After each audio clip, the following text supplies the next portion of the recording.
রায় হয়ে গেছে, কিন্তু ফাঁসি কার্যকর হয়নি।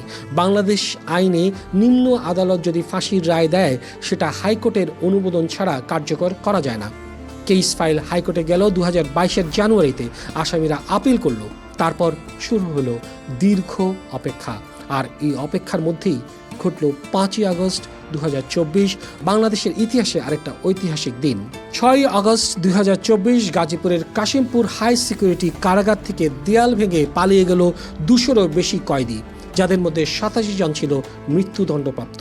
পলাতকদের একজন মুনতাসির আল জেমি, আবরার ফাহাদ হত্যাকাণ্ডের মামলায় মৃত্যুদণ্ড আসামি। আর সবচেয়ে অদ্ভুত ব্যাপার কি জানেন? এই পালানোর খবর আবরারের পরিবার জানতে পারল 6 মাস পর, 2025-এর ফেব্রুয়ারিতে।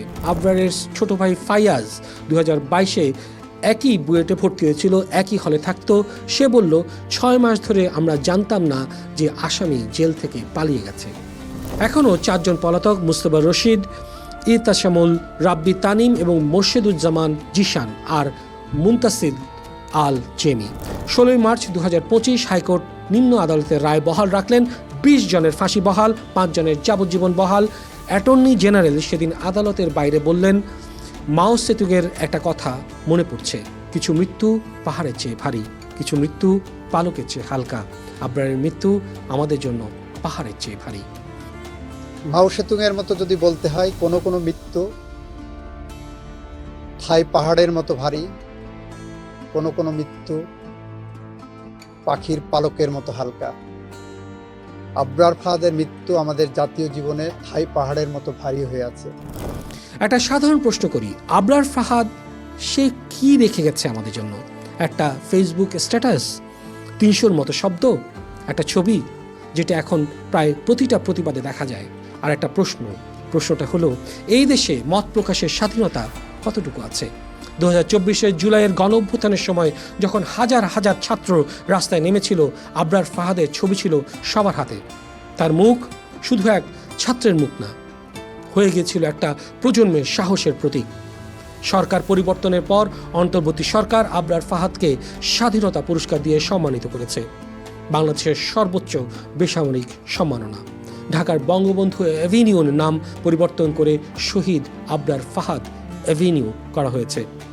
সাংস্কৃতিক মন্ত্রণালয় 7 অক্টোবরকে জাতীয় স্মরণ দিবসের ক্যালেন্ডারে অন্তর্ভুক্ত করেছে। আর কুষ্টিয়ার রাধানগরে সেই ছোট্ট গ্রামে আবরারের ঘর এখনও ঠিক যেমন রেখে গিয়েছিলেন তেমন আছে। সে এমন একটা দিন যেদিন বাংলাদেশে অনেক কিছু বদলে গিয়েছিল, এমন একটা রাত যেই রাতের কথা আমরা ভুললে চলবে না। আজকের গল্পটা এখানেই শেষ করব, কিন্তু একটা কথা যাওয়ার আগে, আবরার ফাহাদ যে কারণে মারা গিয়েছিলেন সেটা ছিল একটা ফেসবুক পোস্ট, একটা মতামত, নিজের দেশ নিয়ে নিজের একটা চিন্তা।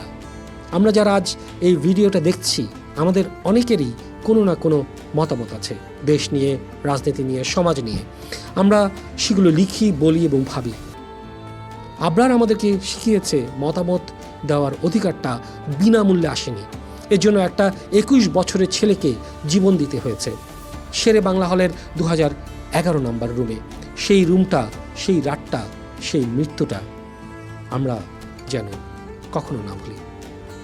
যেখানে থাকবেন ভালো থাকবেন, সুস্থ থাকবেন, আর দেখা হবে পরের ভিডিওতে। ততক্ষণ পর্যন্ত কিপ মেকিং সেন্স উইথ শেরিয়ার। ধন্যবাদ সবাইকে।